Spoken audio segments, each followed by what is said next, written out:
அதுக்கா?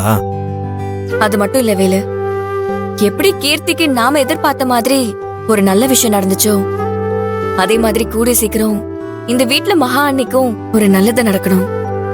அதுக்காகவும் சேர்த்துதான் வேண்டிக்க போறேன். அப்படியே நமக்கு சேர்த்து வேண்டிட்டு வாங்க. ஆ? ம், அது ஒண்ணு இல்லைங்க. நம்ம ஹோட்டல் நல்லபடியா நடக்கணும், அண்ணனோட தொழிலும் நல்லபடியா நடக்கணும். அதுக்கு தான் வேண்டிக்கிட சொன்னேன். இங்க பாருங்க வேலு, உங்களுக்கு வேணா நான் சொல்றது விளையாட்டா இருக்கலாம். அவங்க மனசுக்குள்ள மனசளவுல கஷ்டப்படுற வேதனை யாருக்கு புரியுதோ இல்லையோ, எனக்கு நல்லா புரிஞ்சுக்க முடியுதா? அதுவும் சரிதாங்க. அக்கா மாமா புரிஞ்சு வாழ்ந்தப்பையும் அண்ணன் தம்பியை நாங்க என்னதான் குறையில்லாம நடத்தினாலும் அக்கா மனசுல மாமா கூட இல்லைன்ற வருத்தம் இருந்துகிட்டே தான் இருந்துச்சு. அதே மாதிரி மாமா கூட சேர்ந்து சந்தோஷமா வாழ ஆரம்பிச்சதுக்கு அப்புறமும் இன்னும் அவங்க வாழ்க்கை முழுமை அடையல. அவங்களுக்கு ஒரு குழந்தை இல்லைன்ற குறை அக்காவை கஷ்டப்படுத்திட்டு தான் இருக்கு.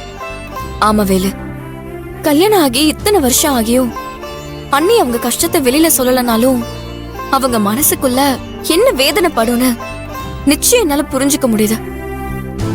இப்ப குடும்பத்துல உள்ள எல்லாருக்கும் எப்படி சந்தோஷம் துள்ளி குதிச்சுச்சோ அதே மாதிரி மகா அண்ணியும் கையோட உண்டாயிட்டாங்கன்னா வீட்டுல டபுள் சந்தோஷம் வந்துரும். அதுக்காக அந்த கடவுளோட அருள் நமக்கு தேவை. இன்னைக்கு கோவில்ல போய் விசேஷமா அதுக்காக தான் நான் வேண்டிக்க போறேன்.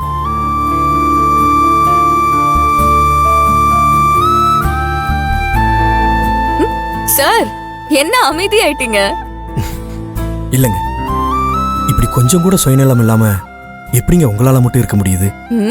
எல்லாம் என் புருஷன் கிட்ட இருந்து வந்ததுதான். நீங்க மட்டும் என்னவா சுயநலத்தோடய இத்தனை நாள் இந்த குடும்பத்துக்காக உழைச்சிங்க? அதே மாதிரிதான் எல்லாரும் சந்தோஷமா இருந்தா நமக்கும் சந்தோஷம் தானா கிடைச்சிரும் வேலு.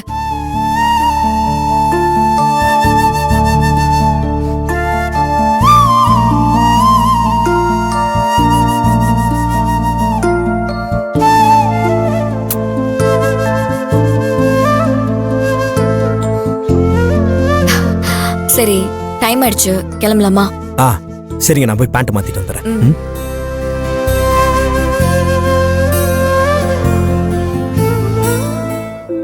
என்னங்க, நம்ம வீட்டில் ரொம்ப நாளைக்கு அப்புறம் சந்தோஷம் எட்டி பார்த்துருக்கு. அந்த சந்தோஷத்துக்கு காரணமான வாரிசை கொடுத்த சாமிக்கு நாம போய் நன்றி சொல்லிட்டு வரணுங்க. ஆமாமா, இந்த சந்தோஷத்தை கூட முழுசா கொண்டாட விடாம என்னென்னமோ நடந்து போச்சு. கோயிலுக்கு போயிட்டு வந்தா எல்லாருக்கும் ஒரு மன நிம்மதி கிடைக்கும்ல. மகா, கோவில்ல பூஜைக்கு போகணும்னு செல்விக்கிட்டையும் கீர்த்திக்கிட்டையும் சொல்லிட்டியா? என்னடி இன்னும் 2 பேரையும் ஆளை காணோம்? நான் காலையிலேயே சொல்லியாச்சு, கிளம்பி வரேன்னு தான் போனாங்க, வந்துருவாங்க. இவங்களை விட்டா நாள் பூரா ரெடி ஆகிக்கிட்டே இருப்பாங்க. நானே கூப்பிடுறேன் இரு. செல்வி, கீர்த்தி, எவ்வளவு நேரம் ஆகுது? கிளம்பிக்கிட்டே இருக்கீங்க? வாங்க, கோயிலுக்கு போனோம்ல. செல்வி, அம்மா கூப்பிடுறாங்க, போலாமா? போலாம். ஏங்க, நீங்க மட்டும் வீட்ல இருந்து என்ன பண்ண போறீங்க? நீங்களும் எங்க கூட கோயிலுக்கு வாங்க. இல்ல கற்பகம், உடம்பு ஒரு மாதிரி அசதியா இருக்கு, நீங்க போயிட்டு வாங்க, நான் ரெஸ்ட் எடுத்துக்கிறேன். சரி, இத பாருங்க, சாப்பாடெல்லாம் எடுத்து வச்சிருக்கேன், நீங்க எடுத்து போட்டு சாப்பிடுங்க. நாங்க பூஜையெல்லாம் முடிச்சிட்டு சீக்கிரம் வந்துடுறோம். அதெல்லாம் நான் பாத்துக்கிறேம்மா, நீங்க நல்லபடியா போய் சாமி கும்பிட்டுட்டு வாங்க. மகா, அவங்களாம் வராங்களான்னு பாரு, இதெல்லாம் எடுத்து ஒரு பைய எடுத்து கொடு.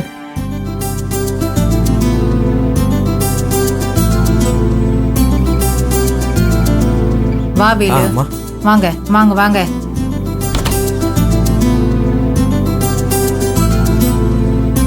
கீர்த்தி வந்ததும் நம்ம எல்லாம் கோயிலுக்கு கிளம்பலாம்.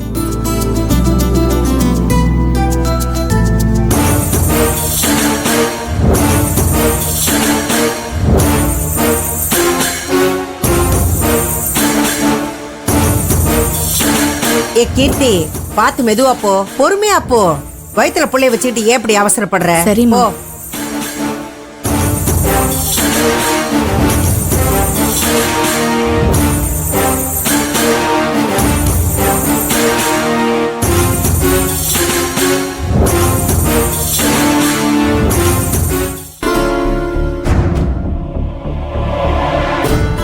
மா, நான் கிளம்புறேம்மா. என்னடா, நீங்க கூட கோயிலுக்கு வரலையா? இல்லம்மா, நீங்க எல்லாரும் போயிட்டு வாங்க, நான் இல்லாட்டினா ஹோட்டலில் எந்த வேலையும் நடக்காது. அதான் செல்வி உங்க கூட வர்றாங்கல்ல. ஆ கீர்த்தி, ஒரு சட்டி சாம்பார் ஆக்கி வைக்கிறதுக்கா இவ்வளோ பில்டப்பு? இவன் இல்லைன்னா அங்கே எந்த வேலையுமே நடக்காதம்மே. பெரிய கலெக்டர் மாதிரில பேசுறான். மா நீ வாயை வச்சுட்டு கொஞ்சம் சும்மா இருக்க மாட்டியா?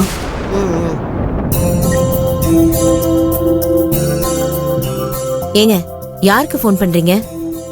செல்வி மாப்பிளையும் ஹோட்டலுக்கு போயிட்டாங்களான்னு கேட்க தான் ஃபோன் பண்றேன்.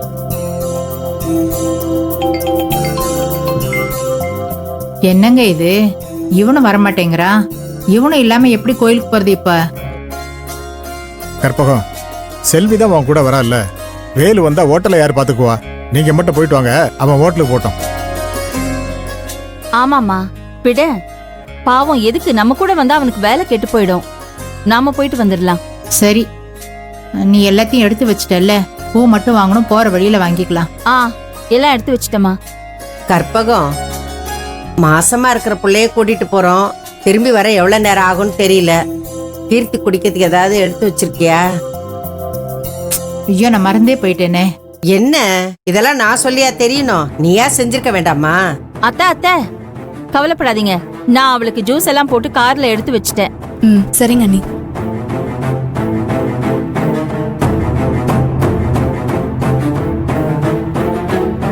ஏ கீர்த்தி, வாழ்வு தாண்டி உனக்கு. இதையே மெயின்டைன் பண்ணிக்கோ. பிள்ளைய காரணமா கட்டி இவளுங்களை என்னெல்லாம் பண்றேன்னு பாரு.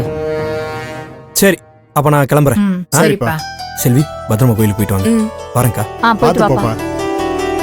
மகா, நம்மள கிளம்பலாமா? ஏங்க, ஆ?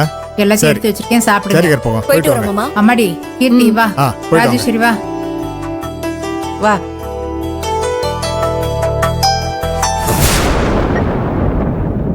என்ன மனோன்மணி, 2-3 தடவை கூப்பிட்டும் செல்வி ஃபோன் எடுக்க மாட்டேங்கிறா. ஏங்க, நீங்க எதுக்கும் மாப்பிள்ளை நம்பருக்கு ஃபோன் பண்ணுங்க. ஆ.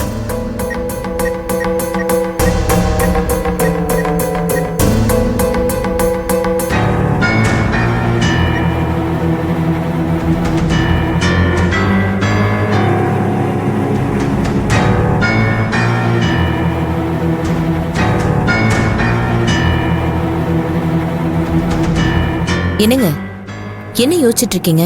ஒன்றும் இல்லை மனோன்மணி, அன்னைக்கு கோயிலேருந்து கிளம்பும்போது நம்ம பொண்ணு முகமே சரியில்லை. இப்போ வேற செல்வி ஃபோன் எடுக்கலையா, அதுதான் ஒரே யோசனையாவே இருக்கு. ஏங்க, எதுக்கு புலம்பிட்டு இருக்கீங்க? நான் சொன்ன மாதிரி சம்மந்திக்கு ஃபோன் பண்ணி விசாரிங்க.